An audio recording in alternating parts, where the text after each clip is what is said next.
మన ప్రభు అయిన యేసుక్రీస్తు పరిశుద్ధ నామంలో మరొకసారి చేరి వచ్చిన సహోదరులందరికీ నా యొక్క వందనాలు తెలుసుకుంటున్నాను. వందనాలండి. దేవుని యొక్క మహాప్రేమను బట్టి, కృపను బట్టి తిరిగి మనం ఇలా మొహాలు చూసుకుంటున్నాం. అవునా కాదా? ఇలా బ్రతికున్నామంటే అది యొక్క దేవుని యొక్క మహాకృప అని మనం ఎప్పుడు జ్ఞాపకం చేసుకోవాలి. పిల్లలు మనము మరి ఆరాధనలో మరి ఇలా వాక్య భాగంలో దురాశ అనే అంశం గురించి నేర్చుకుందాం. దురాశ, మోహము, భోగేచ్ఛ అనే కొన్ని అంశాల గురించి వాళ్ళ పాఠం నేర్చుకుందాం. వాస్తవానికి నాకు ఎందుకు అంటే ఈ లెసన్ చెప్పాలనిపించింది అంటే దీనికి ఒక కారణం ఉంది. ఈ మధ్యకాలంలో జరిగిన ఒక సంఘటన అనేది బాగా నాకు కలిసి వేసిందండి. ఏంటి ఆ సంఘటన అంటే, ఈ మధ్య మీరు న్యూస్లో చూసే ఉంటారు. నంద్యాల అనే ఊర్లో ఏం జరిగిందంటే, ఒక పాపని అత్యాచారం చేసి చంపేశారు. ఒక పాపని. ఆ పాప 15 సంవత్సరాలు, 5వ తరగతి చదువుతుంది పాప. 5వ తరగతి చదువుతున్న పాపని ఆ పాపను పాడు చేసి చంపేశారు. చంపేసింది ఎవరంటే ముగ్గురు కుర్రోళ్ళు. ఆ ముగ్గురు కూడా పిల్లలే, వాళ్ళు కూడా పెద్దలేం కాదు. దాంట్లో ఒక ఇద్దరి వయసు ఏమో 15 సంవత్సరాలు ఇద్దరికి, ఒక బాబుకి ఏమో 17 సంవత్సరాలే. అంటే ఒక అబ్బాయి ఏమో వాళ్ళ క్లాస్మేట్. ఎవరి క్లాస్మేటు? ఆ పాప ఎక్కడే చదువుతుందో ఆ స్కూల్ క్లాస్మేట్ అట. సంఘటన ఏం జరిగిందంటే, పాప ఉదయం వెళ్ళి ఆడుకోవడానికి బయటికి వెళ్ళదు. సెలవు రోజేమో ఆడుకోవడానికి బయటికి వెళ్ళి, చిన్నపిల్లలు ఆడుకుంటారు కదా, బయటికి వెళ్ళినప్పుడేమో మరి ఆ ఫ్రెండ్ ఏమో అలా తీసుకెళ్ళాడు. మరి అలా అటువైపు ఆడుకుందాం తీసుకెళ్ళి ఆ ఫ్రెండ్కి మళ్ళీ 10వ తరగతి చదువుతున్న ఇద్దరు అబ్బాయిలతోటి ఆ ముగ్గురు వెళ్ళి ఆ అమ్మాయిని పాడు చేసింది కాకుండా అమ్మాయిని చంపేశారు. ఎక్కడ చంపేసి వాళ్ళు తెలియతారు అంటే వాళ్ళొక ఆ పౌరుతి ఒక నేర స్వభావం చూడండి ఎంత ఘోరంగా ఉందో. వాళ్ళ వయసు ఎంత? ముగ్గురికి వెళ్ళి 15 ఏళ్ళు కూడా లేవు. ఒక పిల్లడికి 10 సంవత్సరాలే. చంపేసి అమ్మాయిని పక్కన ఒక పెద్ద వాటర్ ఉంటే, డ్యామ్లో ఉంటే దాంట్లో పడిసారట. ఒక పెద్ద వాటర్ ఉంటే అక్కడ డ్యామ్లాగా ఉంటే దాంట్లో పడిసారు పాపని. తర్వాత మరి ఎప్పటికైనా పాపం దాక్కొని ఉంటుంది కదా, ఎప్పటికైనా భయపడిపోద్దు. పోలీసులు ఎంక్వైరీ అయ్యింది. ఆ కుక్కలేమో పట్టుకెళ్ళి ఆ ప్లేస్ దగ్గర ఆగితే వాళ్ళందరూ ఎంక్వైరీ చేస్తే తెలిసింది ఏంటంటే, అప్పుడు ఆ పిల్లలు ఒప్పించుకున్నారు, మేమే పాపను పాడు చేసి చంపిస్తాము, ఒప్పించుకున్నారు. దాంట్లో మళ్ళీ ఒక అబ్బాయి ఏమో వాళ్ళ ఇంట్లో చెప్తే వాళ్ళ ఇంట్లో వాళ్ళు కూడా శవాన్ని దాచడం ప్రయత్నించారు. వాళ్ళ ఇంట్లో వాళ్ళ అమ్మ నాన్నకు చెప్తే ఒక అబ్బాయి వెళ్ళి ఇప్పుడు ఎంత పని చేస్తారు అని వాళ్ళు మందరించిన పోయి వాళ్ళ తల్లిదండ్రులు ఏం చేశారంటే తిరిగి ఆ పాప శవాన్ని మళ్ళీ అంటే ఈ పాప శవాన్ని పాతి పెట్టడానికి వీళ్ళు కూడా సహాయం చేశారట, ఎవరు కనపడ చూద్దామని. నిజంగా ఈ జరిగిన సంఘటన అనేది ఎక్కడో కాదు, ప్రపంచంలో ఏ మూల జరగలేదు. మన ఆంధ్రప్రదేశ్లోనే నంద్యాల అనే ఊర్లో జరిగిందండి. నిజంగా ఆ సిచ్యువేషన్ జరిగి నాకు 2 రోజులు మనసు పాడైతుంది ఒకసారి.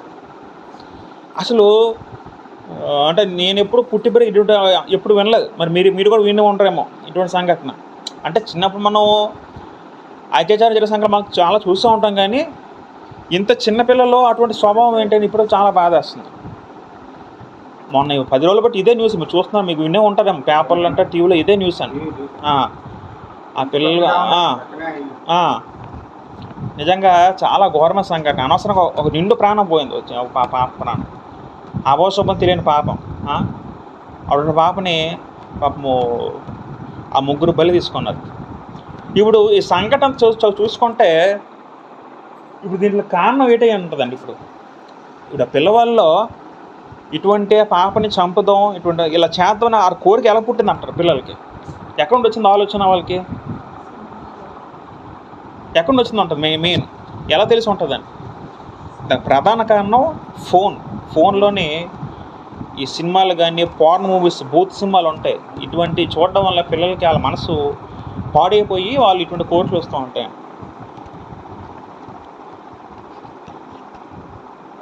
మా చిన్నతనంలో ఇటువంటి సంఘటనలు ఇప్పుడు ఉండేవి కావు. సాధారణంగా పిల్లలు ఎలా చేస్తారంటే ఎంతసేపు స్కూల్కి వెళ్ళామా, వచ్చామా, చదువుకోమా, ఇంత తప్ప మరి ఏంటి ఆ వయసులోనే 10 ఏళ్ళ వయసులో ఏముంటాయి అసలు? కోరికలు ఏమొస్తాయి? అలాంటి మా ఆలోచనలు ఏమొస్తాయి? అసలు అంత ఐడియా ఏముంటుంది? అంటే ఇప్పుడు ఏమైందంటే ప్రపంచం మారిపోయింది. టెక్నాలజీ పెరుగుతున్న కొద్ది ఏముంది, పాపం ఎక్కువైపోయింది.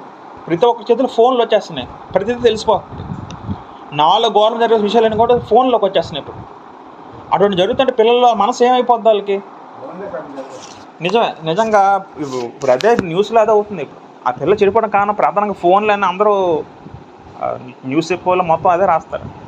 ఏదైనప్పుడు కూడా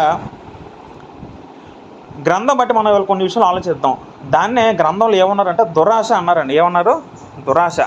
మరొక మాటలో మోహము అన్న పదం కూడా వాడారండి. ఒకసారి యేసుక్రీస్తు వారు అంటారు, మత్తయి సువార్త 5వ అధ్యాయము 28-29 చదువుకుందాం.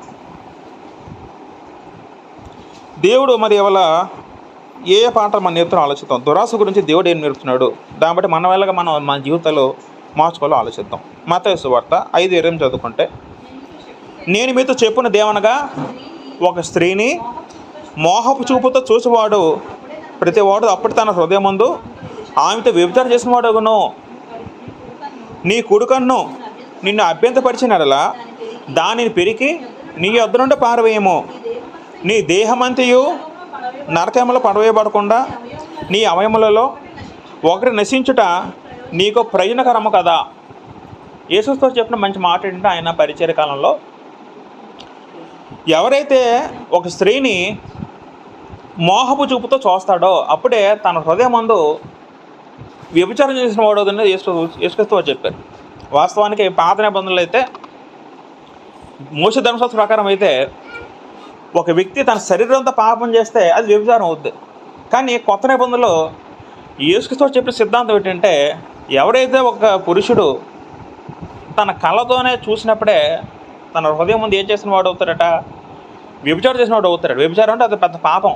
వ్యభిచారం అంటే పాపం. అది అంటే కొత్త నిబంధన అనేది మన హృదయం మీద రాయబడిన మాటలు కాబట్టి, అంటే పూర్వము శరీరం బట్టి జరిగితే యేసుక్రీస్తు వారు ఏం చేశారేమో, శరీరం కన్నా ఇంకా దానికన్నా మూలం ఏంటంటే హృదయం దగ్గరికి వెళ్ళిపోయారు. హృదయం దగ్గర దేవుడు మళ్ళీ అక్కడ నుండే దేవుడు యేసుక్రీస్తు వారు ప్రశ్నిస్తూ రావడం జరిగింది. అంటే ఇక మనం జాగ్రత్తగా చదివితే ఇక్కడ ఒక పదం ఏముంటుందంటే, మోహము ఏముంది అక్కడ? మోహపు చూపు అని పదం ఉంది. మోహపు చూపు అంటే దేవుడు పురుషుల్ని సృష్టించాడు, స్త్రీలను సృష్టించాడు. ఒక్కొక్కరిది ఒక్కొక్క శరీరం, అంటే వాళ్ళ శరీరం తీరు వేరేగా ఉంటుంది, స్త్రీకి శరీరం తీరు వేరేగా ఉంటుంది.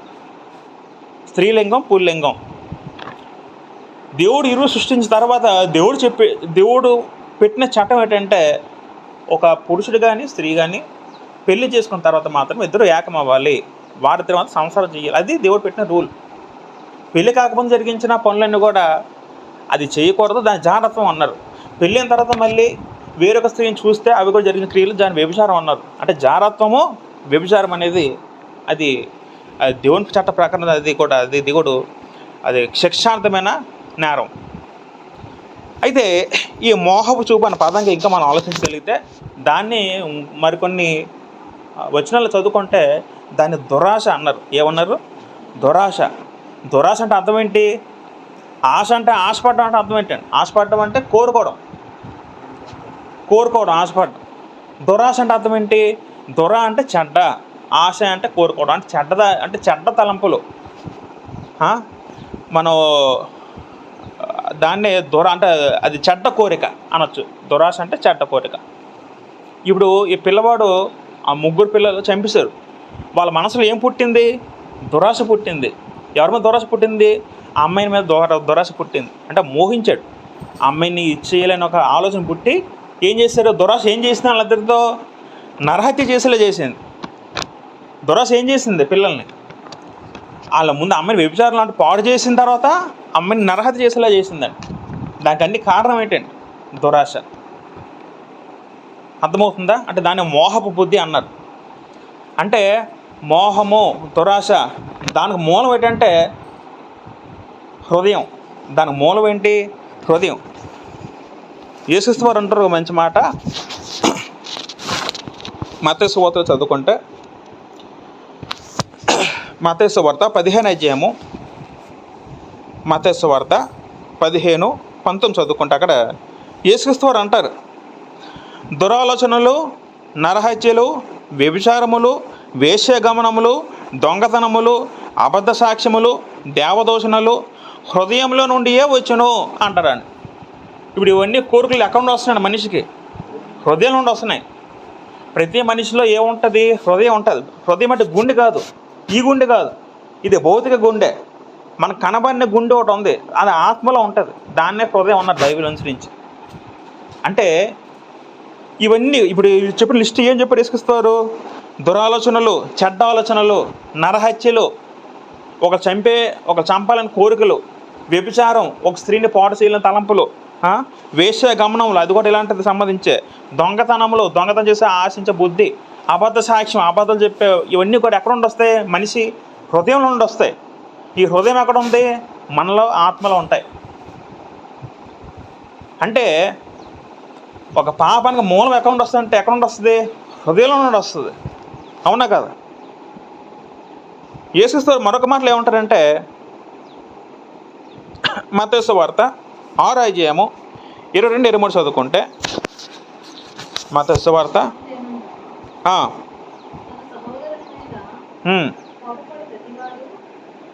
మత్తయి సువార్త 6:22-23.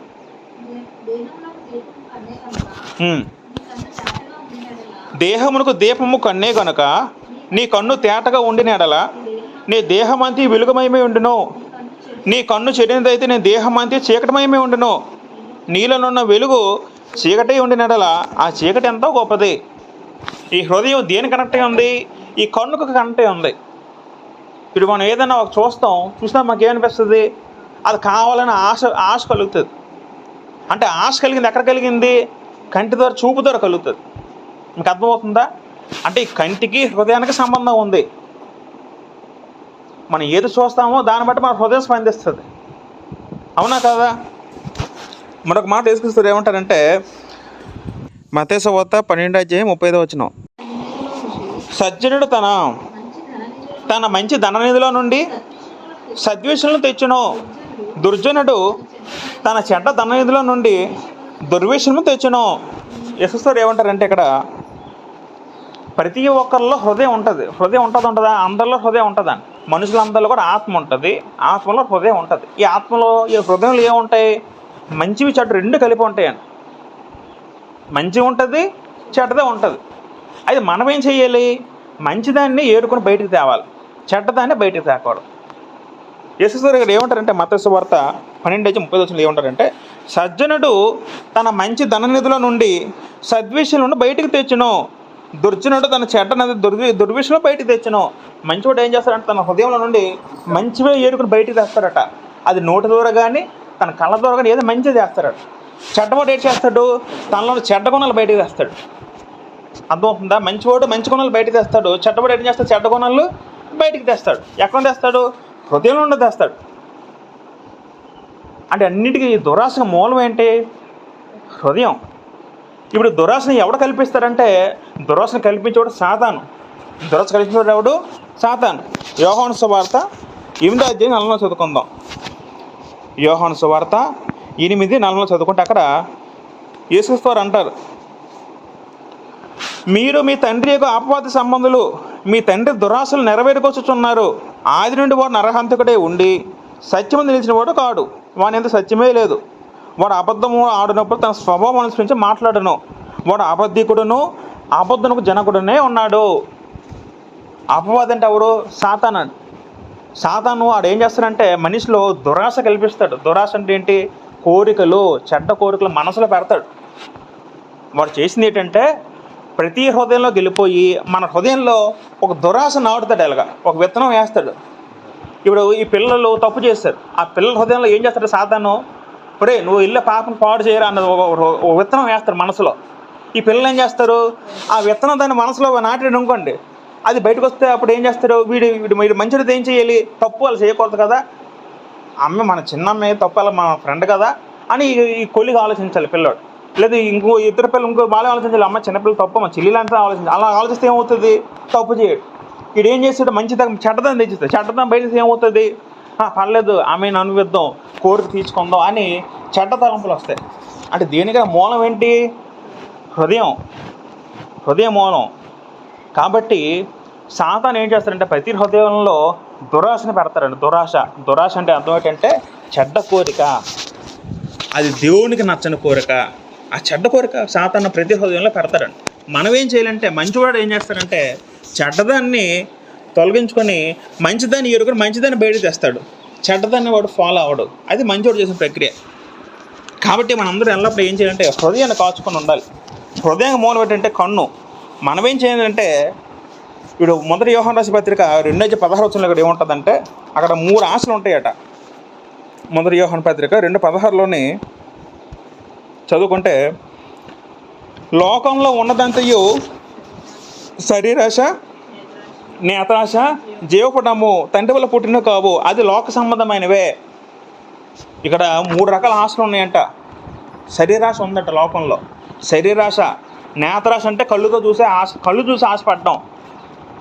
తర్వాత జీవపటము, ఈ 3 కూడా అది సాతాను నుండి వచ్చినవండి. అవన్నీ కూడా ఎక్కడ నుండి వచ్చినవి? అవన్నీ కూడా సాతాను నుండి వచ్చినవి. అందుకే ప్రభు చెప్తున్న మాట ఏంటంటే, మీరు జాగ్రత్తగా ఉండండి. సాతాను మీ హృదయంలో దురాశలు నాటుతాడు, చెడ్డ కోరికలు మీ మనసులో నాటుతాడు. మనం ఏం చేయలేదు, మన హృదయంలో చెడ్డ వాటిని తీసి మంచి వాటిని విత్తాలి. మంచి వాటిని విత్తాలి. మనం ఏం చేయాలి? మన హృదయంలో ఎవరు నింపుకోవాలి? హృదయం ఎవరిని పెట్టాలి? హృదయంలో దేవుని పెట్టుకోవాలి. మన హృదయంలో దేవుని ఉంచితే ఏమవుతుంది? అప్పుడు చెడ్డ కోరికలు రావు, చెడ్డ తలంపులు రావు. మన హృదయంలో దేవుడు లేదు అనుకున్నప్పుడు ఏమొస్తాయి? చెడ్డ కోరికలు, చెడ్డ తలంపులు వస్తాయి. అవునా కాదా? ఇప్పుడు మన పైన వాటర్ ట్యాంక్ ఉంది, ట్యాంక్లో వాటర్ వస్తుంది. ఇప్పుడు ఆ వాటర్ ట్యాంకు మనం శుభ్రం చేయలేదు అనుకోండి, ఎప్పటి నుంచో ఆ మట్టి అంతా ఒక డస్ట్ ఉంది అనుకున్నప్పుడు మనం వాటర్ ఫిల్ అవుతుందో దేవుడు మంచి వాటర్ కింద మంచి వస్తే చెడ్డది వస్తుందా? చెడ్డ వస్తాయి. ఎందుకు? వాటరు మనం శుభ్రం చేయకపోతే ఏమవుతుంది? ఆ బురద వస్తుంది మనకి. అది మొత్తం శుభ్రం చేసి మనం నీళ్ళు నింపాం అనుకోండి, మన పైపులో నీరు ఎలాగ వస్తుంది? మంచి నీరు వస్తుంది. మీకు పాయింట్ అర్థమైందా? అదేవిధంగా మన హృదయంలో మంచిదాన్ని మన హృదయంలో పెట్టుకుంటే, మంచిదంటే ఎక్కడ ఉంది? మంచి అంటే ఎక్కడ ఉంది? మంచి అంటే దేవుడు. ఈ లోకంలో మంచి అనేది ఎక్కడా లేదండి. లోకంలో మంచిదంటే దేవుడు, దేవుని వాక్యం అంటే మంచిది. ఆ దేవుని వాక్యాన్ని యేసుక్రీస్తు మన హృదయం ప్రతిష్ఠించుకుంటే, మన హృదయంలో మంచి ఆలోచనలు ఉంటాయి, మన చూపు మంచిగా ఉంటుంది, మన కోరికలు మంచి కోరికలుగా ఉంటాయి. ఈ విధంగా ప్రియులు మనం ఆలోచిస్తే, మనం కొన్ని మాటలు ఆలోచించగలిగితే, ఇదే మాటని మరికొన్ని మాటలు ఎలా చెప్పాడంటే, మనం ఎంత చదువుకున్నాం? మోహము అనేదాన్ని అది మొదటగా నేర్చుకున్నాం. తర్వాత దురాశ అనే పదం నేర్చుకున్నాం. నేత్రాశ, దురాశ. తర్వాత ఈ దురాశకు మూలం ఎవరంటే సాతాను అని నేర్చుకున్నాం. పాత నిబంధనలు కూడా ఈ దురాశన పదంకి మరొక పదం వాడారండి. అంటే వాళ్ళు ఇశ్రాయేలీయులు ఒక సందర్భంలో దేవుడు ఏం చెప్తారంటే, ఈ మోహపు బుద్ధి అనేది కాకుండా రుచిగల పద్ధతులు ఆశించారండి. ఒకసారి ఇశ్రాయేలును సనుక్కుంటారు దేవుడి మీద, మాకు మాంసం కావాలని సనుక్కుంటారండి. దేవుడు ఐగుప్తుని ఇశ్రాయేలు రప్పించి వాళ్ళంతా కాచి కాపాడు నడిపిస్తున్నప్పుడు వాళ్ళందరూ సనుక్కుంటారు దేవుడి గురించి. ఏం సనుక్కుంటారంటే, మాకు ఐగుప్తులు ఉన్నప్పుడు మాకు అవి ఉండేవి, చికెన్ ఉండేది, అది ఉండేది అని సనుక్కుంటారు దేవుడికి. మాకు ఇక్కడ అసలు నాన్ వెజ్ లేదు, అంతా కాయగూరలకు తింటున్నాం అని సనుక్కున్నప్పుడు అక్కడ కూడా ఒక పదము ఆశించిన పదం ఉంటుందండి. ఉదాహరణకు మనము సంఖ్యాకాండము 11:34 చదువుకుంటే, సంఖ్యాకాండము 11:34 చదువుకుందాం. మాంసాపేక్ష గల జనులు వారిని జనులు అక్కడ పాతిపెట్టినందున ఆ స్థలమునకు కిబ్రోతు హెత్తు అని పేరు పడబడ్డాను. ఇక్కడ జాగ్రత్త గమనిస్తే మాంసాపేక్ష, అపేక్ష అనే పదం ఉంటుంది. అపేక్ష అనే పదంకి దురాశన పదం వాడచ్చు. మీకు సందర్భం చదువుకుంటే సంఖ్యాకాండం 11 అంతా కూడా ఏముంటుందంటే, వాళ్ళందరూ కూడా సన్నుకుంటారు. ఎందుకు సన్నుకుంటారు? దేవుడి గురించి, మాకు అది ఇవ్వలేదు, ఇది ఇవ్వలేదు, మాకు మాంసం కావాలి సన్నుకుంటారట. అంటే రుచిగల పదాలు ఆశించడం అన్న పదం కూడా అక్కడ అపేక్ష పదం వాడడం జరిగింది. ఇదే మాటని కీర్తన 106:14 చదువుకుంటే, 106 కీర్తన 14 చదువుకుంటే, 106:14 అరణ్యంలో వారు బహుగా ఆశించిరి, ఎడారిలో దేవుని శోషించరు. ఏం ఆశించారు? అరణ్యంలో మాంసం ఆశించారట, తిండిని ఆశించారట. అంటే తిండిని ఆశించడం అర్థం ఏంటంటే, కోరుకోవచ్చు తప్పలేదు, కానీ దేవుణ్ణి వెనకబెట్టి దేవుణ్ణి తలదన్ని అంతలో కోరుకో. ఏ వస్తువైనా, ఏ పదార్థం అయినా, ఏ మనిషి అయినా సరే, ఒక క్రైస్తవులుగా మనకి చిన్న కొన్ని కోరికలు ఉంటాయి ఉండవా? ప్రతి ఒక్కరిలో కోరికలు ఉంటాయి. కానీ ఆ కోరిక అనేది దేవుణ్ణి దాటి వెళ్ళిపోకూడదు. ఎప్పుడు కూడా దేవుణ్ణి సనుక్కునే విధంగా చేయకూడదు. అలాగా నా కోరిక ఉంటే అది నువ్వు దుష్టుల్లో ఉన్నట్టు అర్థం చేసుకోవాలి. మన సాతాను ఉన్నట్టు విషయం అర్థం చేసుకోవాలి. దేవుని దృష్టిలో ఆశించడం కూడా పెద్ద పాపం అండి నిజంగా. అందుకే దేవుడు ధర్మశాస్త్రంలో ఒక ఆజ్ఞ పెడిచాడు. 10 ఆజ్ఞలో ఒక ఆజ్ఞ ఏంటి మనకి? నీవు పొరుగు దేన్ని నువ్వు ఆశించకూడదు. నిర్గమకాండము 20 తీయండి ఒకసారి. 20:7 నిర్గమకాండము 20:7 చదువుకుంటే, అక్కడ దేవుడు ఇశ్రాయేలుకి ఆ కాలంలో మోషే ధర్మశాస్త్రం ప్రకారము ఆజ్ఞ పెట్టారండి. నిర్గమకాండము 20:17 చదువుకుందాం. నీ పొరుగువాని ఇల్లు ఆశించకూడదు. నీ పొరుగువాని భార్య అయినా, అతని దోసనైనను, అతని దాసినైనను, అతని ఎద్దునైనను, అతని గాడిదనైనను, నీ పొరుగువాని దగ్గర దేనినైనా ఆశింపకూడదని చెప్పాను. అంటే దేవుడు అప్పుడే చెప్పారండి ఇశ్రాయేలుకి, నీ పొరుగువాని గాడిద కానీ, నీ పొరుగువాని వస్తువు కానీ, నీ పొరుగువాని భార్య కానీ ఏది ఆశించకూడదు. నీకు ఏదైతే ఉందో దాంతో తృప్తిపడు. నీకు 5,000 జీతమా, దాంతో తృప్తిపడు. నీకు 10,000 జీతం దాంతో తృప్తిపడు. నీకు 1,00,000 జీతం దాంతో తృప్తిపడు తప్ప 1,00,000 జీతం వచ్చినట్టు నాకు ఇంకా జీతం తక్కువ బాధపడకూడదు. 10,000 జీతం నాకు ఇంకా ఎక్కువ రాలేదు ఆడ బాధపడకూడదు. మీకు ఎంత ఉంటే దాంతో తృప్తిపడాలి. తృప్తి మనిషి పడకపోతే ఏమవుతుంది? దురాశలు వస్తాయి. ఇది ఒక భార్య ఉంది, అది ఏం చేయాలి? తన భార్య సంతృప్తి చెందాలి. భార్యతో ఇంకా తృప్తి రాదు, అప్పుడు ఏమవుతుంది? ఆ వ్యక్తి వేరొక స్త్రీని చూస్తాడు. అది ఏదైనా సరే, ఒక వస్తువు అయినా, భార్య అయినా, ఏదైనా సరే అది పురుషుకి వర్తిస్తుంది, స్త్రీకి వర్తిస్తుంది. అని తృప్తి లేని జీవితం అనేది అది దేవుని దాటి వెళ్ళిపోద్ది. అది దుష్టుల సంబంధమైన విషయం మనం అర్థం చేసుకున్నాం. ఇదే మాట మనం మొదటగా దురాశ పదం చదివాం. మోహము అనే పదం కూడా దీనికి వాడింది. ఆశ అనే పదం కూడా దీనికి చదివాం. అపేక్ష అన్న కోరిక, చెడ్డ కోరిక విషయం మనం చదువుకున్నాం. తర్వాత భోగేచ్ఛ అన్న పదం కూడా దీనికే వాడారండి. భోగేచ్ఛ పదం కూడా మనం అది కూడా దురాశను అర్థం చేసుకోవాలి. యాకోబు పత్రిక 4వ అధ్యాయము మొదట చదువుకుంటే, యాకోబు పత్రిక 4వ అధ్యాయం, మీలో యుద్ధములను పోరాటంలో దేని నుండి కలుగుచున్నవి? మీ అవయవములలో పోరాటం మీ భోగేచ్ఛలు ఉండియే కదా అంటారండి. అక్కడ 2వ వచనంలో మీరు ఆశ్రయించున్నారు కానీ మీకు ఏది దొరకట్లేదు. ఇక్కడ ఒక పదం ఆలోచిస్తే భోగేచ్ఛ అన్నారండి. భోగేచ్ఛ అంటే అర్థం ఏంటి? శరీర కోరికలు. శరీర కోరికలని ఏమన్నారంటే భోగేచ్ఛ అన్నారు. ఇచ్చలు, కోరికలు, శరీర కోరికలు. అంటే క్రైస్తవులుగా మనం ఏముండాలంటే, మనలో శరీరం ఎప్పుడు కూడా ఏవో కొన్ని కోరికలు వస్తూ ఉంటాయి. శరీర కోరికలు అంటారు దాన్ని. ఆ శరీర కోరికలు అనేవి అది సాతాను సంబంధమైనదే విషయం మనం అర్థం చేసుకోవాలి. మొదటి తెస్సలోనికీయులకు రాసిన పత్రిక 4వ అధ్యాయం 4వ చదువుకుంటే, ఇదే మాటని మరొక మాటగా ఎలాగా రాశారంటే, మీలో ప్రతివాడును దేవుని ఎరగని అన్యజనుల వలె కామ అభిలాష ఎందు కాక పరిశుద్ధత ఎందును ఘనత ఎందును తన ఘటమును ఎట్లు కాపాడుకొనవలెను అది ఎరుగుతుంటే దేవుని చిత్తం అంటారండి. అక్కడ దశలోనికీయులకు రాస్తూ దేవుడు ఏమంటారంటే, దేవుని ఎరగని అన్ని జనులు కామాభిలాష ఎందు కాక. కామాభిలాష అంటే ఈ పదానికి ఎక్కడ కూడా మోహము అంటే ఇదే పదము గ్రీకులోని ఇదే పదం ఒకే రకంగా తర్జుమా చేయబడేది. అంటే ఇవన్నీ కూడా ఒక రకంగా సంబంధించిన పదాలని. కామాభిలాష అంటే మనం చదువుకున్నాం, మనం ఆలోచించాం. ఈ కాలంలో ఎక్కువ చెడిపోవడానికి కారణం పిల్లలు, ఫోన్లు అన్నాడు. ఇప్పుడు సమాజం మొత్తం చెడిపోయింది, అవునా కాదండి? సినిమా కానీ, సీరియల్ కానీ ఏది చూసినా కూడా అవన్నీ కూడా ఒక మనిషిని ఆత్మీయంగా పతనంగా తీసుకెళ్తాయి, అవునా కాదు? ఇప్పుడు జబర్దస్త్ ప్రోగ్రామ్స్ ఉంటాయి, దాంట్లో ఏం చూపిస్తారండి? ఒకప్పుడు కామెడీ కొత్తలో బాగానే ఉండేదేమో, తర్వాత ఏమైంది అంతా వాళ్ళ భార్య గురించి వీడి కామెంట్ చేయడం, వీడి భార్య గురించి ఆడ కామెంట్ చేయడం, అసభ్యత, అశ్లీలత. సినిమాలు అపవిత్రమైన దృశ్యాలు చూపిస్తారు, ఆ స్త్రీనికి గొడ్లు లేకుండా చూపిస్తారు. ఇవన్నీ చూస్తే ఆ పిల్లడి మనసులో ఏమవుతుంది? ఆ మనసులో ఏం చలరగవుతుంది అంటే మనం ఏం చేయాలంటే ఏం చేయాలంటే ఇవన్నీ మనల్ని శోధిస్తాయి. ఈ సినిమాలు కానీ, సీరియల్ కానీ, ఇప్పుడు ఉన్న చాలా మొత్తం యూట్యూబ్ కానీ, ప్రపంచం మొత్తం ఇప్పుడు పాపంలో ఉందండి, భయంకర పాపంలో ఉందండి. ఒకప్పుడు పాపం ఎప్పుడూ ఉంటుంది, కానీ ఈ తరంలో పాపం ఇంకా ఎక్కువ ఉంది, చాలా ఎక్కువ ఉంది పాపం. ప్రతి పిల్లవాడు చిన్నపిల్లడు బూతులు ఆడుతున్నాడు, చిన్నపిల్లడు బూతులు ఆడడం స్టార్ట్ చేస్తున్నాడు. ఒకప్పుడు పెద్దవాళ్ళే బూతులు ఆ మాటలు వచ్చి ఇప్పుడు చిన్నపిల్లలు వచ్చేస్తున్నాయి. నేను చాలా గమనిస్తూ ఉంటాను.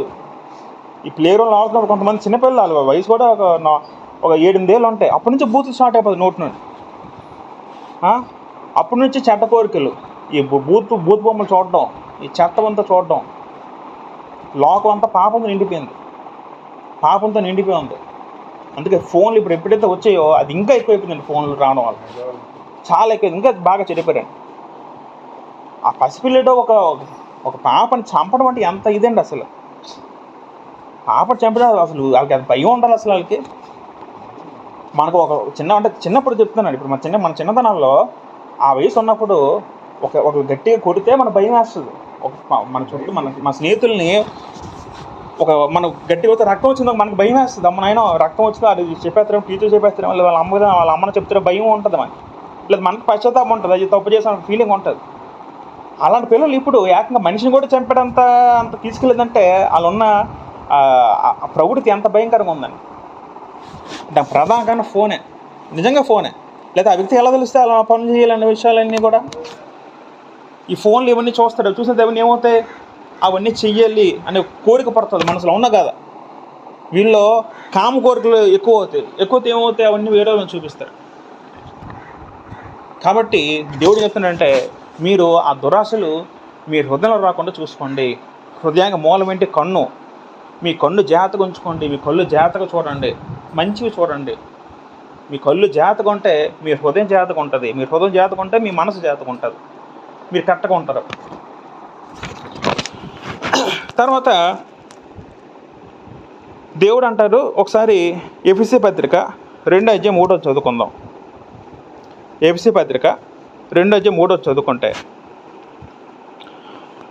మనం పూర్వం క్రీస్తులకు రాకముందు, బాప్తిసం పొందకముందు మన స్థితి ఎలా ఉందో దేవుడు ఒక మాటలో చెప్తున్నాడు. ఎఫెసీ పత్రిక 2:3 చదువుకుందాం. వారితో కలిసి మనం అందరమును శరీరము యొక్కయు మనసు యొక్కయు కోరికలను నెరవేర్చుకొనుచు మన శరీర ఆశలను అనుసరించి మునుపు ప్రవర్తించుచు కడమ వారి వలనే స్వభావ సిద్ధముగా దైవోగ్రతకు పాత్రలమై ఉంటుంది. చూసారా, ఇక దేవుడు చెప్తున్న మంచి మాట ఏంటంటే, మునుపు అంటే ఎప్పుడంటే బాప్తిసం పొందక ముందు, క్రీస్తుని ఎరగక ముందు, క్రీస్తులోకి రాకముందు మనం అందరూ ఎలా ఉన్నామట? మనం అందరము శరీరం యొక్కయు మనసు యొక్క మనలో ఏం కోరికొచ్చినా వెంటనే తీర్చేసుకుంటాం. మన శరీరంలో నచ్చింది చూస్తాం, నచ్చింది చేస్తాం, మన మనసుతో జరిగిన కోరికలు నెరవేర్చుకుంటూ అలా నెరవేరుస్తూ మన శరీర ఆశలు అనుసరించి ముందు ప్రవర్తించచ్చు. మన శరీరంలో పుట్టిన కోరికలు అవి అనుసరించి మనం నడుచుకుంటూ ప్రవర్తిస్తూ మనం ఏం చేస్తామట? దైవోగ్రత పాత్రలైతే అప్పుడు మనం అందరూ కూడా దేవుని ఉగ్రతకు పాత్రలుగా ఉన్నామంట. దేవుని ఉగ్రతకు మనం అందరూ కూడా పాత్రలుగా ఉన్నాం. ఇప్పుడు క్రీస్తులోకి రాకముందు. మరొక సందర్భం ఏమంటారంటే, అదే ఎఫెసీ పత్రిక 4:22 చదువుకుంటే, ఎఫెసీ పత్రిక 4:22 వచనంలో, కావున మునుపటి ప్రవర్తన విషయంలోనైతే మోసకరమైన దురాశల వలన చెడిపోవు మీ ప్రాచీన స్వభావమును వదులుకొని, దేవుడు ఏమంటారంటే, అంటే క్రైస్తవులకు మనం ఏం చేయాలంటే, పూర్వము క్రీస్తులకు రాకముందు మీరు ఎలాగైతే ఉన్నారో మీ స్వభావం విడిచిపెట్టి రావాలి క్రైస్తవంలోకి. క్రైస్తవులు అంటే ఎవరు? క్రీస్తునందు ఉన్న పరిశుద్ధులు. ఒకప్పుడు జరిగించాం, మనం నచ్చింది చేస్తాం, మన మనసు ఏం కోరిక పడితే కోరిక ప్రకారం వెళ్ళిపోయాం. కానీ వాళ్ళకి వెళ్ళిపోయినప్పుడు దేవుని ఉగ్రత పాతులు అయ్యాం. క్రైస్తవుల తర్వాత అవన్నీ కూడా మనం ఏం చేయాలి? మనం మీ ప్రాచీన స్వభావము వదులుకొని అంటారండి ఇక్కడ. ఇంకా తీతుకు పత్రిక 3:3 చదువుకుంటే ఇక్కడ కూడా దురాశ అంటే ప్రతి ఒక్కరిలో ఉంటుందండి. ఇవన్నీ మనం జరిగిస్తూ ఉంటాం. అంటే కొంతమంది మరీ తీవ్రంగా ఉంటాయి. ఎంత తీవ్రంగా అంటే ఒక మనిషిని చంపేటప్పుడు తీవ్రంగా ఉంటుంది దురాశ అనేది. దేవుని దృష్టిలో చిన్నదైన పాపమే, పెద్దదైన పాపమే. కానీ ఇప్పుడు మనం చదువుకుంటే ఆ సంఘటన బట్టి ఆ పిల్లలు చంపడం అది ఇంకా పెద్ద పాపం. అది ఒక మనిషి ఏకంగా చంపేశారు. అలాగని దేవుడి చట్టంలో రూల్ ఏంటంటే, మనం ఎంతో చదువుకున్నాం, ఒక స్త్రీని మనసులో మనం మోహిస్తే పాపం చేసినట్టే. ప్రత్యేకంగా మనం ఆ అమ్మాయితో మనం తప్పు చేసిన పని లేదు. మన మనసులో అమ్మాయి నాకు కావాలని నాకు కోరిక వస్తుంది, తప్పేనండి అది. అంటే ఇప్పుడున్న చట్టం, కొత్త చట్టం ప్రకారం అయితే మనసులో ఊహిస్తేనే తప్పు. తీతు పత్రిక చదువు. తీతు పత్రిక 3:3 వచనం.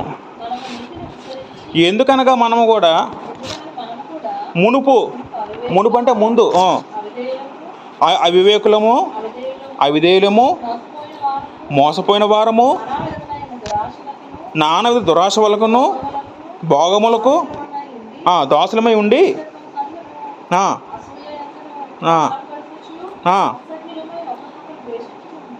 ద్వేషించడం కానీ ప్రేమయు ఆ, ఆ, ఆ, చాలు చాలు. ఇక్కడ కూడా మరొక సందర్భాలు ఏమంటారంటే, ఒకప్పుడు మనం ఎలాగొన్నమాట, అవివేకులం అంటే జ్ఞానం లేని వారం, అవిధేయులేము, దేవునికి అవిధేయులుగా ఉన్నవారం, మోసపోయిన వారము, మన దురాశలు భోగాలు దోసలేమి ఉన్నవాళ్ళం అంటున్నాడు. ఒకప్పుడు మనం కూడా వీటిలోకి రాకముందు దోషాలతో కలిగి ఉన్నాం. ఏ కోరిక పడితే కోరిక మనం జరిగించేవారుగా మనం ఉన్నాం. మనం నచ్చినట్టు చేసిన మనం నచ్చినట్టు ఉన్నాం. లాస్ట్ ధనవంతుడు రాజుల సందర్భంలో లాజరేమో పరదేశం కొనుక్కోబడితే ధనవంతుడేమో పాతాళంలో బాధపడుతున్నాడు. అప్పుడు అబ్రాహాము ధనవంతుడు అంటే మాట ఏంటంటే, నువ్వు భూమి మీద ఉన్నప్పుడు నీకు ఇష్టం వచ్చినట్టుగా ప్రవర్తించుతుందో అంటాడంటే ఆ సందర్భంలో. లోకసభ 16 అధ్యాయంలో నువ్వు భూమి మీద ఉన్నప్పుడు నీకు ఇష్టం వచ్చినట్టుగా నువ్వు ఉన్నావు, బ్రతికావు, కాబట్టి నువ్వు పాతాళంలోకి వచ్చావు అంటాడు అక్కడ. లాజరు ఏం చేశాడు భూమి మీద ఉన్నప్పుడు? లాజరు దేవునికి ఇష్టంగా బ్రతికాడు. భూమి మీద మనం బ్రతుకున్నప్పుడు మన ఇష్టం మీద కాకుండా దేవుని ఇష్టం మీద బ్రతికితే మనందరూ కూడా ఎడగలుగుతాం, పరలోకి వెళ్తాం. మనందరూ భూమి మీద ఉన్నప్పుడు మనం నచ్చినట్టు జీవించమని మనం అందరూ ఎటు వెళ్తాం? పాతాళంకి వెళ్తామని, నరకంకి వెళ్ళిపోతామని. అంటే మనం నేను నేర్చుకుంటే దురాశ అనేది సాతాను కల్పిస్తుంది మన అందరి హృదయాల్లో. అంటే దురాశ మనం దూరంగా ఉండాలి, ఆ చెడ్డ కోరికలు దూరంగా ఉండాలి. ప్రతి ఒక్కరు కోరిక ఆలోచన పెడతాడు. పెట్టింది మనం ఏం చేయాలంటే మనం అన్నీ కూడా అవన్నీ మనం చేయకుండా జాగ్రత్త పడుతూ మనం వెళ్ళాలని. ఇప్పుడు క్రైస్తవులకు ఇప్పుడు ఇక నుంచి మనం ఏం చేయాలో అని కొన్ని పాయింట్లు మనం ఆలోచించి మనం ముగించేద్దాం. మొదటగా కొలస్సీ పత్రిక 3వ అధ్యాయము 5 చదువుకుందాం. కొలస్సీ పత్రిక 3వ అధ్యాయం 5 చదువుకుంటే, మన క్రైస్తవులుగా మనం ఏం చేయాలి అని ఆలోచించుకున్నాడు. ఒక మాట అంటాడు, పౌలు గారు చెప్తారు కొలస్సీ రాసిన పత్రిక, కావున భూమి మీదనున్న మీ అవయములను అనగా జారత్వమును, అపవిత్రతను, కామాతురతను, దురాశను, విగ్రహార్థమైన అపేక్షను చంపివేయడి. దేవుడు ఏం చెప్పాడండి క్రైస్తవులకి? చంపమని చెప్పాడు. ఎవరిని చంపమని చెప్పాడు? ఎవరిని? మనిషిని కాదు, మీలో ఉన్న దుర్గుణాలు చంపమని చెప్పాడు. ఏడ దుర్గుణాలు? అక్కడ మొదటగా జారత్వము, అపవిత్రత, కామాతురత, ఇవి మీరు చంపివేయమన్నాడు దేవుడు. ఎట్టి పరిస్థితుల్లో కూడా క్రైస్తవుల్లో ఈ లక్షణాలు ఎట్టి పరిస్థితుల్లో ఉండకూడదని మీరు చదివితే పైన అంటే దాని తర్వాత వచనాల్లో 8వ వచనంలో మనం చదివితే అక్కడ విసర్జించిన పదం ఉంటుంది, కోపము అక్కడ విసర్జించిన పదం ఉంటుంది. కానీ 5వ వచనం మటుకు దేవుడు ఏమంటాడంటే, మీలో ఉన్న కామతురత అవి మీరు విసర్జించమని చెప్పాడు పూర్తిగా, అంటే చంపమని చెప్పాడు పూర్తిగా. చంపడం అంటే అర్థం ఏంటి? చంపడం అంటే ఒక వ్యక్తి అని బతుకుతాడు, తిరిగి బ్రతకడు. మనలో కూడా ఆ దుర్గుణాలను పూర్తి చంపమన్నాడు పూర్తిగా. ఏంటవి? కామతురత, జారత్వము, అపవిత్రత పూర్తిగా చంపమన్నారండి మనలో. ఇవన్నీ ఎలాగొస్తే? మన కళ్ళతో చూస్తే మన హృదయం ఇవన్నీ వస్తాయండి. అంటే ఎవరైనా సరే క్రీస్తులోకి వచ్చిన తర్వాత ఒక స్త్రీని చూస్తే ఈమె నా సహోదరి, ఈమె నా చెల్లి, ఈమె నా అక్కని అని భావించాలి. ఇప్పుడు పిల్లలు ఎందుకు చదువుకోండి, మనం చూసాం ఎలా చంపించారు పిల్లలు అంటే. ఆ కోరిక ఎలాగొచ్చింది? ఈ ఫోన్లు చూడడం వల్ల. ఫోన్లని అపవిత్రమైన సందర్భం చూసిన తర్వాత వాళ్ళకి ఏం పడతాయి మనసులో? చెడ్డాలు పడతాయి. ఒక అమ్మాయిని పాడు చేయాలి, ఒక అమ్మాయిని మోహించాలి కోరికలు పడతాయి. దేవుడు మనకు చెప్పిన మాట ఏంటంటే, క్రైస్తవులుగా నువ్వు నిజ క్రైస్తవుడు అయితే ఇవన్నీ నువ్వు చంపమన్నాడు దేవుడు. చంపమన్నాడు చిన్న మాట కాదు అది. మళ్ళీ నీలో పూర్తి ఉండకూడదు అనిచ్చాడు పూర్తిగా. అందుకే మనం ఏం చేయాలంటే, ఇక్కడ నుంచి క్రైస్తవులుగా మనల్ని ప్రేరేపించే ఇటువంటి అంశం మనం దూరంగా ఉండాలని, మనల్ని పాపవేడికి నడిపించే అంశాలు ఏవైతే ఉంటాయో మన జీవితంలో వాటికి దూరంగా మనం ఉండాలి. ఎస్పెషల్లీ సినిమాలు, ఎస్పెషల్లీ బూత్ సినిమాలు, లేకపోతే ఈ అశ్లీల కామెడీ ఉన్న ఈ ప్రోగ్రాంలు, ఇవన్నీ కూడా పూర్తిగా విసర్జించాలి క్రైస్తవుడు. అది విసర్జించకపోతే మనకు మారుమనసు లేనట్టే. పూర్తిగా మనం కట్ చేసేయాలండి. కట్ చేయకపోతే మనకి ఏమవుతాయి? మన హృదయంలో ఏ స్త్రీని కూడా మనం తల్లిగా సహోదరిగా చూసే లక్షణం మన హృదయాల్లో మనం రావు. మన హృదయాల్లో ఒక స్త్రీని మన సహోదరిగా తల్లిగా చూసే లక్షణాలు ఎప్పుడు వస్తాయి? మన హృదయంలో పూర్తిగా మంచిని నింపుకుంటే వస్తుంది. మన హృదయంలో మళ్ళీ చెడ్డపాటు నింపుకున్నాం అనుకోండి, ఈ చెడ్డపాటు ఎలా నింపుకుంటామంటే చెడ్డపాటిని చూస్తే చెడ్డపాటి మన హృదయంలో నింపుకుంటాం. కాబట్టి మనం ఆ చెడ్డపాటిని చూడకుండా జాగ్రత్త పడాలి, మంచిగా చూడాలి. చెడ్డపాటి ఇంటి పుస్తకం మనం చూడకూడదు. చూస్తే మటుకు మన అపవిత్రత కలుగ చేసుకుంటాం. మన హృదయంలో విభజన చేసిన వాళ్ళమే ఉంటాం. యేసు చెప్పారు ఇందాక, మీ హృదయంలో ఒక స్త్రీని మోహపు చూపు చూస్తే మనము వ్యభిచారం చేసిన వాళ్ళు అవుతామని చెప్పాం. ప్రత్యేకంగా పాపం చేసిన పని లేదు. ఒక స్త్రీని మోహం చూపు చూస్తే చాలు నువ్వు వ్యభిచారం చేసినట్టే. మరి వ్యభిచారం అందరూ ఎటు వెళ్తారండి? పరలోకం వెళ్తారా, నరకంగా వెళ్తారా? నరకంగా వెళ్తారండి. అంటే దేవుని చట్టంలో, కొత్త నిబంధన చట్టంలో ప్రత్యక్ష పాపం లేదు. ప్రత్యక్షంగా ఒక స్త్రీతో కూడితే పాపం కాదు, మనసులో ఊహించిన పాపం అవుతుంది. అది మనం గమనించుకోవాలి. ఇప్పుడు దేవుని దృష్టిలో కలిస్తే పాపం కాదు, మనసులో ఆలోచించిన పాపమేనండి. అంత తీవ్రంగా ఉంటుంది దేవుని చట్టం. దేవుడు అన్ని లెక్కలు తీసుకొస్తారు ఇవన్నీ కూడా. రైట్. మరొక మాటలో ప్రభు చెప్పిన మాట ఏంటంటే, మనం ఈ దురాశలకి, ఈ మోహపు కోరికలు దూరంగా ఉండాలి. దేవుడి మధ్య చెప్పిన మరొక మాట ఏంటంటే, మార్కు సువార్త 14:30 చదువుదాం. మార్కు సువార్త 14:30 చదివితే, మీరు శోధనలో ప్రవేశించకుండానట్లు మెలకువగా ఉండి ప్రార్థన చేయుడి, ఆత్మసిద్ధమే కానీ శరీరం బలహీన పేతులతో చెప్పి. మనం ఏం చేయాలంటే, శోధన పడినప్పుడు, శోధనలో ప్రవేశించకుండా ఉన్న మనం ఏం చేయాలంటే ప్రార్థన చెయ్యాలి. శోధన అంటే అర్థం ఏంటి? మనల్ని పాపంలో పడివేసే దాన్నే శోధన అంటారు. మనం శోధించేదాన్ని ఏం చేయాలి? మనం దూరంగా పెట్టి ప్రార్థన చెయ్యాలండి.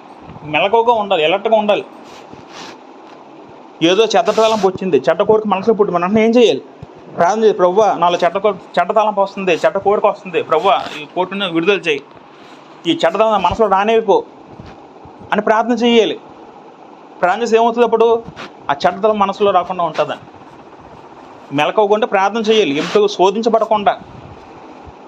ఇప్పుడు మనం లోకంలో కలిసిపోయే, లోకంలో ఉండి మనం ఇవన్నీ చూస్తూ ఉన్నాం, మన స్వాతంత్రం తెచ్చినట్టు అవుద్ది, కోరిక తెచ్చినట్టు అవుద్దని. ఇప్పుడు ఈ పిల్లలు ఎంత చెడిపోవడం కారణం ఏంటంటే సినిమాలండి. ఆ సినిమాలు చూసిన సినిమా ఏం చేస్తాం మనిషిని అంటే, దాని మంచిగా ఉన్నాయి, చెడ్డగా ఉన్నాయి. ఎక్కువగా చెడ్డ ఉంది సినిమాల్లో. ఆ సినిమాలు చూసి చెత్త అసలు ఏం చేస్తాం మనిషిని శోధిస్తుంది, మనసుని మళ్ళీ పాపం చేస్తే ప్రేరేపిస్తుందండి. అంటే మనం ఎప్పుడు కోరుండి శోధనలు పడకూడదు. క్రైస్తవులకు ఎప్పుడు మనం కూడా శోధనలో పడకూడదు, అవకాశం ఇవ్వకూడదు. మన అవకాశం ఇస్తే ఏమవుతాం? మన శోధనలు పడిపోతాం. దేవుడు చెప్పారంటే, మన శోధనలు పడకుండా మనం ఏం చేయాలి? మెలకోకుండా మనం ప్రార్థన చేయాలి. శోధనలో మనం రాకుండా మనం జాగ్రత్త పడాలి. తర్వాత 2 తిమోతి పత్రిక 2:22 చదువుకుంటే, 2 తిమోతి పత్రిక 2:22 చదువుకుందాం. నీవు యవ్వన యేచ్ఛల నుండి పారిపోమ్ము, పవిత్ర హృదయులై ప్రభువుకు ప్రార్థన చేయవారితో కూడా నీతిని, విశ్వాసము, ప్రేమ, సమాధానం వెంటాడమంటారండి. తిమోతితో పౌలు గారు రాస్తే ఏమంటారంటే, అప్పటికి తిమోతి యవ్వనస్తుడు, యవ్వనంలో ఉన్నాడు. తిమోతి నువ్వు జాగ్రత్తగా ఉండు, యవ్వనంలో భయంకరమైంది, యవ్వనంలో కోరికలు ఉంటాయి, నీ యవ్వనంలో నీకు ఒక మనసులో కోరికలు పడుతుంది, కానీ నువ్వు జాగ్రత్తగా ఉండు, జాగ్రత్త పడు, నీ కోరికలకు దూరంగా ఉండు. అలా ఉండాలని నువ్వేం చేయాలి? నువ్వు ప్రేమను, నీతిని, సమాధానం వెంటాడాలి. పవిత్ర హృదయులై ప్రభువుకు ప్రార్థన చేయవత కూడా అంటే అర్థం ఏంటంటే, అక్కడ సావాసం, మంచి సావాసంలో ఉండు, మంచి సావాసం చేయి. మంచి సావాసం ఎక్కడ ఉంటుంది? క్రైస్తవులో ఉంటుంది. ప్రార్థనలు ఎక్కువ గడుపు. అలా గడిపితే ఏమవుతుంది? మనకి ఈ దురాశలు, చెడ్డ కోరికలు మనకు వచ్చినా సరే మనం వాటి ప్రకారం ప్రవర్తించిన వారుగా మనం ఉంటాం. ఇంకేమంటారంటే, రోమపత్రిక 13:14 చదువుకుంటే, రోమిల పత్రిక 13:14 చదువుకుందాం. మెట్టుకు ప్రభు అయిన యేసుక్రీస్తుని ధరించుకున్న వారై శరీరయాచన నెరవేర్చుకుంటకు శరీర విషయమే ఆలోచన చేసుకోనకూడదు అంటారండి పౌలు గారు. మరొక సందర్భంలో ఏమంటారంటే, సహోదరులారా మీరు యేసుక్రీస్తుని ధరించుకుని ఉన్నారు. ఇప్పుడు మా అందరిలో ఎవరున్నారు? పరిశుద్ధాత్ముడు ఉంటాడు, యేసుక్రీస్తు వారు ఉంటారు. బాప్తిసం పొందిన తర్వాత బాప్తిసం అందరిలో ఎవరు ఉంటారు? పరిశుద్ధాత్ముడు ఉంటాడు. మరొక సందర్భంలో ఏమంటారంటే, పరిశుద్ధం దుఃఖపరచుకొని అంటాడు. పరిశుద్ధం ఎప్పుడు దుఃఖపడతాడు? పరిశుద్ధాత్మ ఎప్పుడు దుఃఖపడతాడు? మనలో నుండి. ఒక క్రైస్తవుడు ఎలాగున్నప్పుడు పరిశుద్ధాత్మ దుఃఖపడతాడు, ఎలాగున్నప్పుడు సంతోషపడతాడు. క్రైస్తవులు ప్రార్థన చేసినప్పుడు పరిశుద్ధాత్మ దుఃఖపడతాడు, సంతోషపడతాడా? వాక్యం చదువుతున్నప్పుడు, దేవుని మాటలు విన్నప్పుడు, సువార్త చెప్పినప్పుడు, ఈ సందర్భంలో పరిశుద్ధం ఏం చేస్తే మనలో ఉండి ఆనందిస్తాడు. నా బిడ్డ ఆనందపడిపోతాడు. పరిశుద్ధ మనలో మన పరిశుద్ధం ఉన్నాడు కదా మనలో అని ఆనందిస్తాడు. ఇప్పుడు ఆనందిస్తాడు మనం ప్రార్థన చేస్తే, మన వాక్యం వింటే, మన వాక్యం చెప్తే, మన సావాసం కూడుకుంటే, మన సువార్త ప్రకటిస్తే, మన దేవుని కార్యాలు ప్రకటిస్తే, మన పాటలు పాడితే, ఇవన్నీ కార్యాలు జరిగిస్తుంటే పరిశుద్ధం ఏం చేస్తాడు? మనలో ఉండి ఆనందిస్తాడు. పరిశుద్ధం ఎప్పుడు దుఃఖపడతాడు? మనలో ఉండి ఎప్పుడు బాధపడతాడు? మన అబద్ధం అన్నప్పుడు బాధపడతాడు, మన బూతులు ఆడినప్పుడు బాధపడతాడు, మనం వ్యభిచారం చేసినప్పుడు బాధపడతాడు, సినిమాలు ఫోన్లు ఎక్కువ గడిచినప్పుడు బాధపడతాడు, సీరియల్ చూసినప్పుడు బాధపడతాడు, లోకలు ఇక్కడ ఉన్నప్పుడు బాధపడతాడు, దేవునికి సమయం ఇవ్వకుండా లోకానికి ప్రేమిస్తే దేవుడు బాధపడతాడు, దేవునికి ప్రేమించకుండా లోకం ప్రేమిస్తే బాధపడతాడు. ఇవన్నీ కూడా బాధపడే సందర్భాలు. అందుకే పరిశుద్ధాత్మను ఆర్పుకోటి అన్నారు, పరిశుద్ధాత్మ దుఃఖపరచుకోటి అన్నారు. పరిశుద్ధాత్మ మనలో ఉన్నాడు, ఆయన పాపాలు అసలు ఉండలేడు, ఆయన ఎప్పుడు పరిశుద్ధత కోరుకుంటాడు పరిశుద్ధాత్ముడు. కాబట్టి మనం ఏం చేయాలంటే ప్రేర శరీర కోరికలు మనం క్రైస్తవం తర్వాత మనం విడిచిపెట్టేవారుగా మనం ఉండాలండి. ఇంకా చదువుకుంటే కీర్తన 73:20 చదువుతాం. 73 కీర్తన 20 చదువుకుంటే, కీర్తనకారుడు మంచి మాట అంటాడు, నీవు నా ఆకాశం ముందు నీవు తప్ప నాకెవరున్నారు, నీవు నాకుండగా లోకంలో ఏది నాకు అక్కర్లేదు అంటాడు. ఎంత మంచి మాట అండి ఇది. కీర్తనకారుడు అంటారు మాట అండి. ఎవరైతే దేవుని ఎక్కువ ప్రేమిస్తాడో ఆ వ్యక్తికి మనసు ఎలా ఉంటుందంటే ఎంతసేపు దేవుడు చూస్తే ఉంటుందని. మరి లోకం వైపు ఆలోచించిన వ్యక్తి, ఆ వ్యక్తికి కోరికలు ఉండవు, ఆ వ్యక్తికి ఆశలు ఉండవు, నాకు అది కావాలి, ఆ డబ్బు కావాలి, ఇది కావాలి, కోరికలు ఉండవు ఆ వ్యక్తికి. ఆ వ్యక్తి ఏమంటారు తెలుసండి, ఆకాశం ముందు నీవు తప్ప నాకు ఎవరున్నారు, నీవు నాకు ఉండగా ఈ లోకంలో ఏది నాకు అక్కర్లేదు అంటాడండి. అది నిజమైన విశ్వాసి అన్న మాటలండి.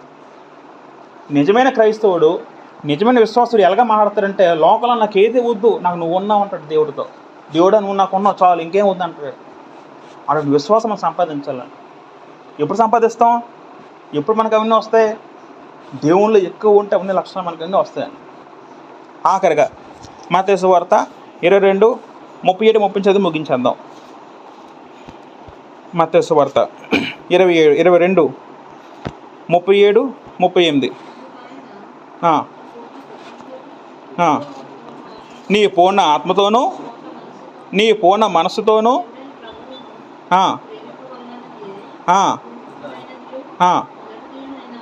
చాలు. యేసు చెప్పిన మంచి మాట మరొకటి ఏంటంటే, నీ పూర్ణ హృదయముతో, నీ పూర్ణ ఆత్మతో, నీ పూర్ణ మనసుతో. మార్కు సువార్త పూర్ణ బలము పదము వాడాడు. అంటే 4 రకాలు: పూర్ణ హృదయము, పూర్ణ మనస్సు, పూర్ణ బలము, పూర్ణ ఆత్మ. అంటే సంపూర్ణంగా నిండుగా 100% నువ్వు దేవుని అంత ప్రేమిస్తే నీ జీవితం చాలా బాగుంటుంది. మనం అంతగా ప్రేమించలేడు దేవుణ్ణి. అదే ఆజ్ఞ. దేవుని ఎక్కువ ప్రేమిస్తే ఆ వ్యక్తి పాపం జోలికి వెళ్ళడు. దేవుని ఎక్కువగా మనం ప్రేమిస్తే, మన హృదయపూర్వకంగా ప్రేమిస్తే దేవుణ్ణి, ఆ వ్యక్తి దురాశ జోలికి వెళ్ళడు. ఇప్పుడు ఆ పిల్లలు పాపం చేయడానికి కారణం ఏంటి? వాళ్ళు దేవుడు లేడు. దేవుడు పాపం చేస్తాడా? ఆ మనసులో దేవుడు మాట్లాడి పాపం చేస్తాడా? ఆ పిల్లలు ఏకంగా ఆ పిల్లల్ని పాడు చేసి చంపేశారండి. ఏకంగా వ్యభిచారం చేశారు, నరహత్య చేశారు 3 పిల్లలు. ఇప్పుడు వాళ్ళ పిల్లల మనసులో దేవుని వాక్యం ఉంటే అది పనులు చేస్తారా? అందుకే పిల్లల్ని చిన్నప్పటి నుంచి మనం దేవుని వాక్యం నేర్పిస్తూ ఉండాలి. పిల్లలు ఎదుగుతున్నప్పుడే వాళ్ళకి మనం దేవుని వాక్యం మనం బోధిస్తూ ఉండాలి. ఈ కాలంలో చాలా భయంకరంగా ఉంది. చిన్నప్పటి నుంచి మనకి నేర ప్రభుత్వం స్టార్ట్ అయిపోతుంది. చిన్నప్పటి నుంచి వాళ్ళకి దురస్థ స్టార్ట్ అయిపోతుంది. కాబట్టి మనం చిన్నప్పటి నుంచి పిల్లలకి ఆ దేవుని వాక్యం మనసులో మనం బోధించి పెట్టామనుకోండి, ఆ మనసులో ఏవైతే ఉంటుందో దాని ప్రకారం వాడు ప్రవర్తించి ముందుకు వెళ్తాడండి. రైట్. ఆఖరి మరొక మాట కూడా ఉంది. 1 పేతురు పత్రిక 1వ అధ్యాయం 15-16 ముగించేద్దాం.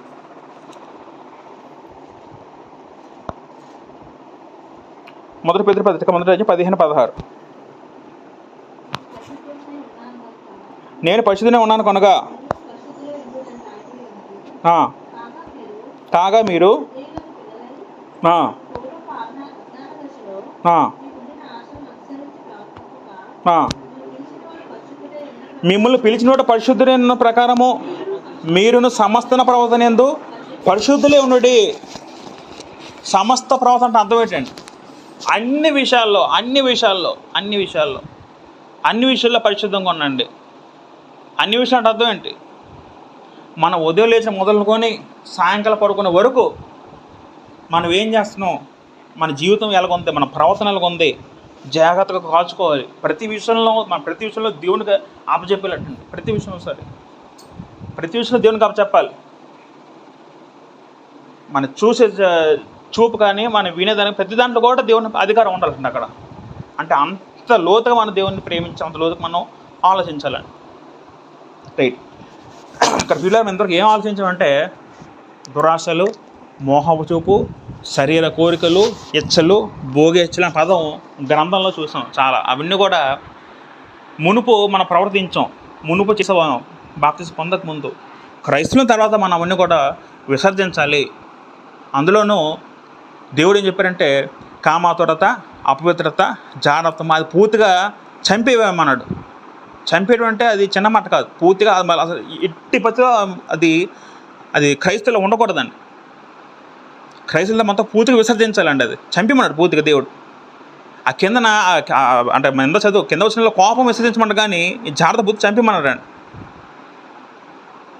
ఎందుకంటే ఈ జాగ్రత్త చేసే వాళ్ళు విభజనలు అందరూ కూడా 12 రోజులు హక్కుదారులు గారు.